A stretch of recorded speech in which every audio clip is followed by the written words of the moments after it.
Hi, hey. Welcome, welcome, welcome. Yeah, repping Mega Raga. It's not 2 days in a row. I just finished the other video. So, anyway, welcome to day 10 of the Master Your Life Masterclass. What I'm going to tell y'all today is going to I'll be like, wow. It is like that. I'm loving this. Thank you all for allowing me to do this series. This is one of the most ah, enriching projects that I've done to date.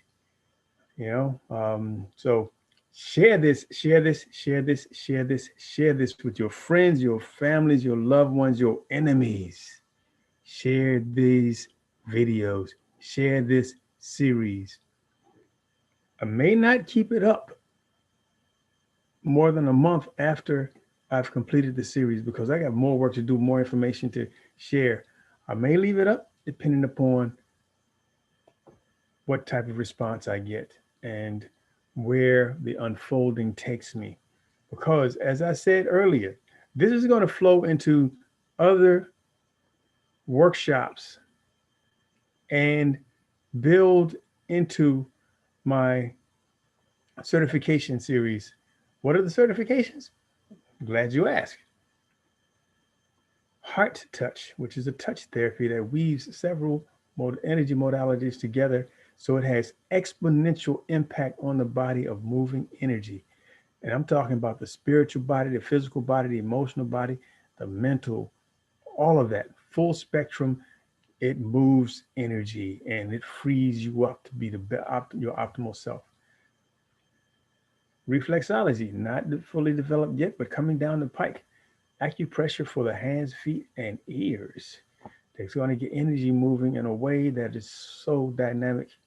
You have to experience it. You will experience it because I'll be sharing that certification and teaching as many of you as possible that are willing and ready to get that training, how to do that work, especially men, because that's work that's done with the hands. The heart touch, that's work that's done with the hands. And hand strength is paramount for men. And also, this will set us apart, give us our rightful place in the healing aspects of our family and community. We have to learn to lay on hands and let the energy and strength and power flow through our hands to help heal our families and so on. Speaking of families, heal thy, spell healthy with a capital H and a capital T. Heal thy self, family, and community wellness leader.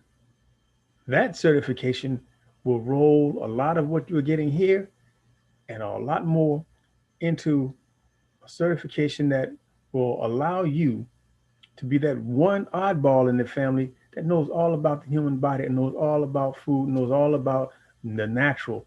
And you'll be given answers and solving problems like the windmill receiving and dispersing the wind. They're going to revere you. They're not going to shun you. They're going to respect you because, you know, instead of wincing at, oh, here we go, here she go, that odd one, and then sneaking in the back door and ain't nobody looking. Hey, I got a problem. Can you help me with this? And then as soon as you finish and they're good and stuff like, oh no, man, I'm good. It's like they don't want to know you. But hey, after a while, I mean, we're breaking that down because you're going to educate them. You're going to share with them information that's going to get their eyes open and their ears open to the point where they're not going to deny what it is that you bring and what it is that you represent in the way of healing and ending these generational issues slash curses, whatever you want to call it, all of that stuff. You are the individual that's going to end that. I'm going to give you what you need through the certification to do so. I got you. You ain't got to have no doubt, no worries about all of these folks who don't believe in you. I got you. Global Community Elder got your back. Call me, look me up. You ready for this certification? I'm ready to get you certified. When the student is ready, the teacher will appear. I'm here. Are you ready? Let's get this done. Okay. So that's three of the certifications. What's the fourth? I'm glad you asked. Let me make sure I remember. Heart touch, flexology, healed by. Oh, what's my name? Breath Master. Breath Master certification. The breath is the foundation of everything. You're not breathing, we're not talking, you're not listening because you're on the other side. Yes, you probably can hear and do some work, but in the physical form, we're not having much interaction. So, Breath Master certification, first and foremost, foundation of all. Okay, you got to get that breath in. Got to get your breathe on. Okay, so subject matter of today. Let's get with that. Let me see. Let me share my screen right off the break. We're going to go right into this. Let me, okay, here we go. Share the screen, share the screen. Oh, there you go. Okay, so here we have our organ clock, handmade by me. You should have yours made by now. Remember that assignment on day 2?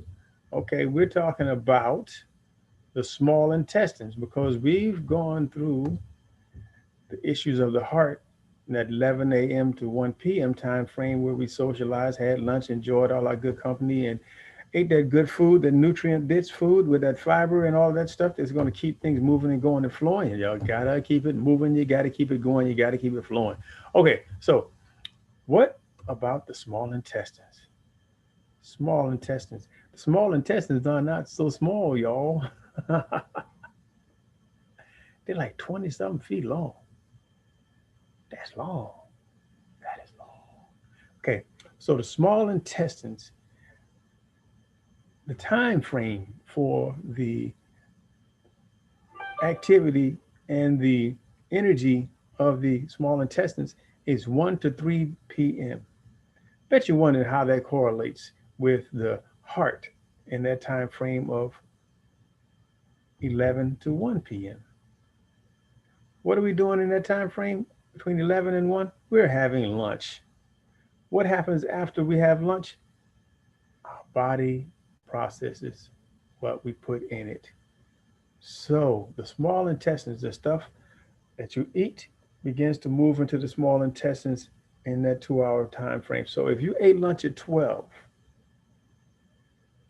by the time 2 o'clock rolls around, that food has begun to move out of your stomach and into your small intestines through the 3 segments of the small intestine. Let's talk about, well, let me slow down. Okay. What energy is going on with the small intestines? It's problem solving time. It's organizing time. Quite often after lunch, we have a meeting and what have you. So we begin to get organized and plan the next stage and part of the day. So you sort out issues and you're digesting lunch. Interesting term, digesting, processing. Okay, let me stop share right here. And I want to share another screen. Let me go here. That's not what I want to share. Let's go to this right here. Okay. What's going on? What's part of the intestines? Okay. The other day I mentioned villi. What are villi? Villi are these small finger-like projections within the small intestines. Okay. What's so great about villi? Okay, villi is a lot of information here. I'm not going to read all of this stuff. You can ask your device and get a lot of this information. Okay, villi. The mucosa forms multitudes of projections which protrude into the lumen and are covered with epithelial cells. Okay, a lot of big words. What's that mean? Okay, you got all of this space inside the small intestines, and you have these villi, finger-like projections. Along the villi, you have microvilli and all of this stuff. Okay, in between those, you have bacteria that grows. And that bacteria is responsible for creating vitamins. Did you hear that? Ah, it actually creates vitamins. What vitamins do you ask? This isn't the one. Let me go back here. Hold on, hold on, hold on. So much information, guys. So much information. I'm going to just close this one up. And let's go here. Okay. Well, let's go back. Let's look at the cliff notes for all you academicians, academians, however you call yourselves. You know, you're studying and what have you. You want the cliff notes because you want to just get to the meat of the matter. Anatomy and physiology. Cliff notes talks about the small intestines, the segments of the small intestines. When the food moves from the stomach, it goes through the duodenum, however you say that, and it processes all of these uh, enzymes and what have you. And then it goes, you know, you got the jejunum and the ileum, other parts of the small intestines. I'm not going to have an anatomy class here today. I just want to point out some things. You can ask your device. You can take your time. You can look through this stuff. Okay. So that's that with the cliff notes. Let's go here. This is the meat of the matter. Yeah. This right here. Okay. Vitamins are important micronutrients that are often precursors to enzymes, yada, yada, yada, yada, yada, yada, yada. Okay. It talks about probiotic bacteria. Probiotic bacteria are those bacteria that reside in the villi.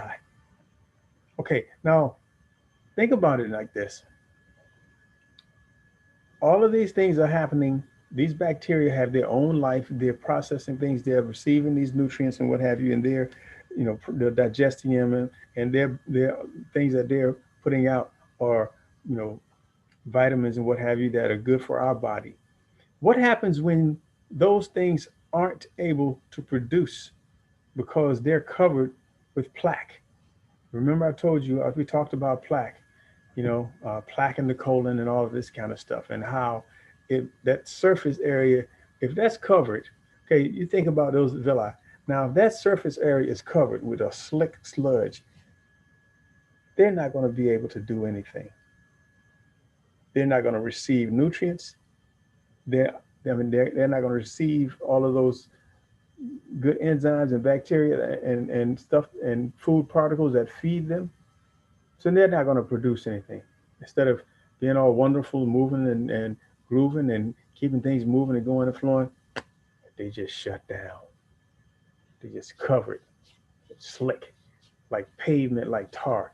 I mean, some people get colonics and literally the stuff that comes out of them look like a sheet of tar, where even the shape of the intestines is mimicked by all of this stuff because it has been there so long and it has gotten hardened and leathery and it's taken on the shape of the lining of the colon, and it comes out in, clumps and wads, and sometimes, almost like a tube itself. So we got to keep that space clear. And why do we have to keep that space clear? Because I want you to listen to this. Let me make sure I got the right point. Bear with me a moment here. The vitamins are typically categorized as soluble vitamins, which includes A, B, C, D, A, D, E, K, and so on and so forth. Okay. Now it says, and a series of B vitamins, thiamine, riboflavin, niacin, pantothenic acid, pyridoxine, all these B1, 12, 6, and cobalamin, B12, which is one that they're always saying that we got a deficiency of. Now, B vitamins in particular help to create energy. Okay? Keep that in mind. And we're always hearing that people are B vitamin deficient. Okay? Keep that in mind. Okay. Biochemical pathways involved in B vitamin biosynthesis. What is biosynthesis? Bio, life, synthesis, making. Bio, your life, your body is making B, B vitamin.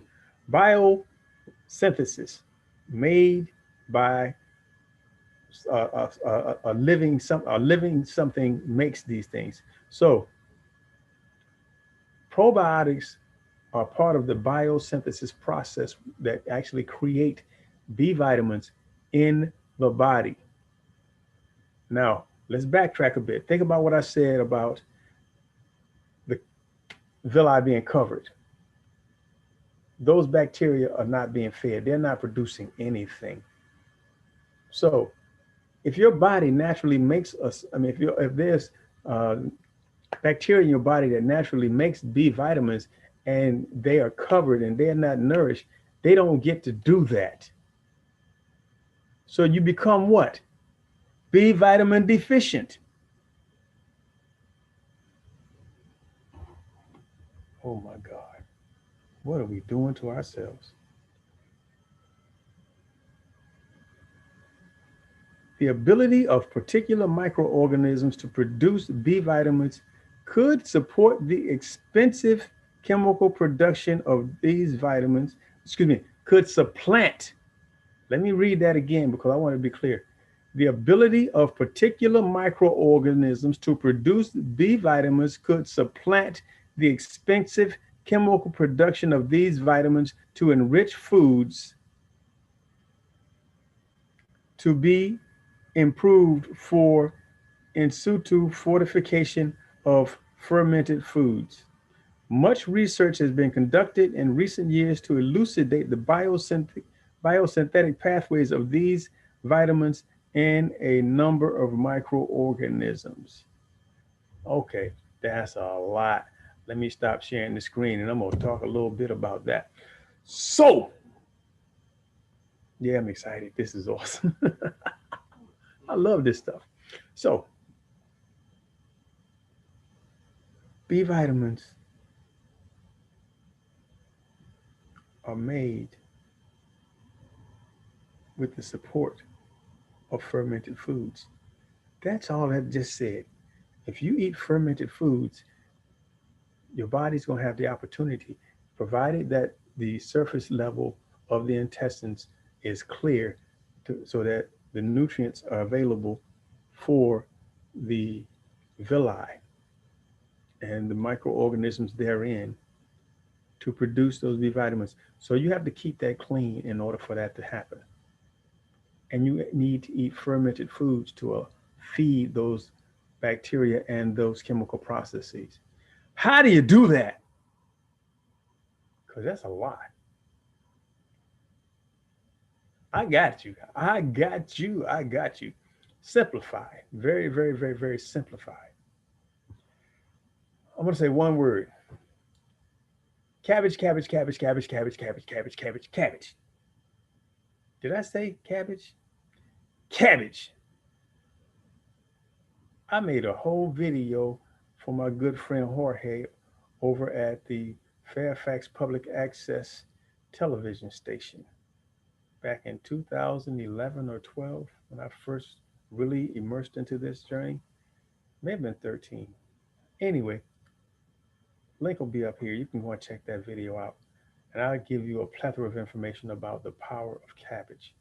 It gets rid of plaque in the colon in order to minimize and get rid of and end plaque in the brain. So that video was particularly talking about Alzheimer's and dementia.